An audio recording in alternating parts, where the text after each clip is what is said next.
The Paperclip Murders, Chapter 11. God's Miracle Water.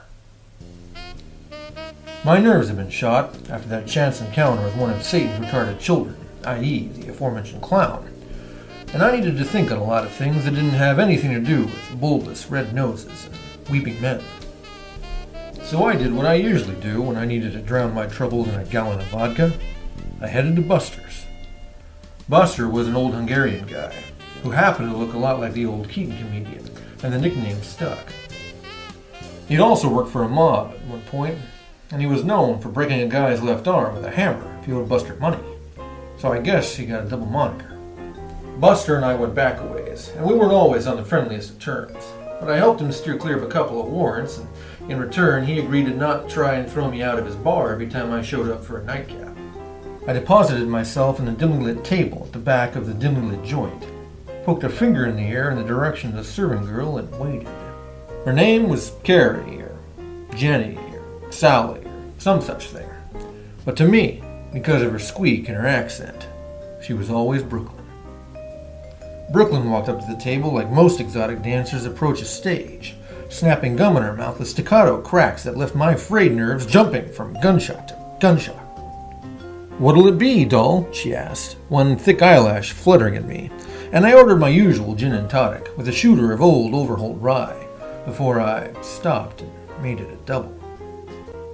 She toddled off with my order, and I had just started to relax back in my seat, the creaks of the day echoing in every joint, when a familiar face poked itself around the aged wooden frame of the door. It was Dave Stravinsky, one of my contacts at the coroner's office. He blinked at me through his glasses, his long face smiling sheepishly, and I motioned him over with a wave of my hand. He scratched the tip of his nose with one idle hand, and his other hand swept his hat off his head and left his wispy, corn silk-colored hair standing up on the top of his head like a fuzzy pine cone. He plucked himself down in the seat opposite me with a gasp, like he'd just run the 100-inch dash with a refrigerator tied to his lungs. I braced myself for the litany of questions that Stravinsky brought with him to the table, because the guy almost always turned everything he said into a question. But first he had to slap the table and laugh, a sound like a badger inhaling cocaine in Idaho and then realizing it was Ajax. "Hey, where's the service, right? Good to see you, Gray. You buying? Because I think you're buying, right?" Standard procedure these days was that if Stravinsky brought something good to the table for me, I got him good and proper soused, which was why lately he'd been drier than white wine on a dead Frenchman in the Sahara.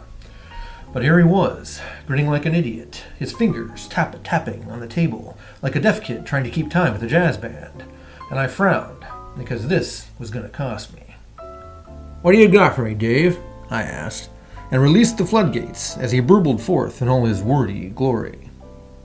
"So I was down at the office, right? Trying to keep my ears open for anything on those two stiffs you was asking about, right? Hennessy and Brock, right? So anyway, everything's cut and dried, right? Because Hennessy, they can't find nothing much wrong with him except for the busted nose he got when he dove in the pool, right? But then Albertson, the coroner, right?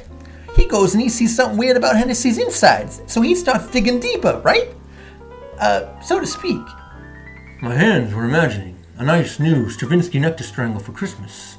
But just then, Brooklyn came back with my refreshments and saved the poor slob's life, as well as distracted him. Dave asked for a beer and a shot of rye, after looking over at my double with an admiring eye, and he was momentarily frozen in place as Brooklyn departed in her dreamy fashion. I took this opportunity to get my mouth around a joyous blast of whiskey, and was rewarded with a taste that was part whiskey and part, well, unsavory. Something kind of like dirt.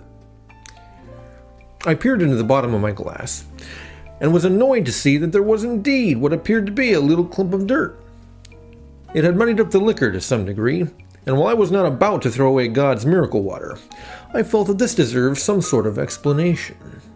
As Dave turned around to continue his excited tirade, I put a hand up and called out to Buster, who had just started cleaning the bar top on the other side. "Hey, Buster," I said, and pointed to the glass for effect. "What's the big idea? This tastes dirty." Buster shrugged his shoulders, swiped the countertop with another towel, and jerked his thumb at the door. "The barrel's got dirt in them some this time, and accidental," he said, in his thick Hungarian accent, which I couldn't duplicate if it would save my bowels from being set on fire. You don't like it? Get drink someplace else. I thought he was being rather uncharitable, and I was about to tell him so in language that was probably completely foreign to Mother Teresa. But Dave took that opportunity to resuscitate his voice box and resumed his interrogation. So anyway, right? And now Albertson, guess what he finds out? He finds out that Hennessy's nervous system took a whack, right? Like something paralyzed it? And now Albertson, he's contemplating whether or not it could have been an allergic reaction to something he ate, right? But what if it ain't? What if he was like intentionally paralyzed or whatever and went into the pool afterwards? What if it was murder, right? Then Stravinsky stopped, eyes blinking rapidly, waiting for my reaction, probably hoping that I'd call him a good boy or pet his head or throw him a ball for him to fetch. What he told me confirmed my suspicions already that it hadn't been an accident. Justice was starting to wail her distinct roll call, and it was going to be all hands on deck. I downed the shot of Overhauled, without remembering its unpleasant occupant, though I was reminded of it a half-second later and made a face.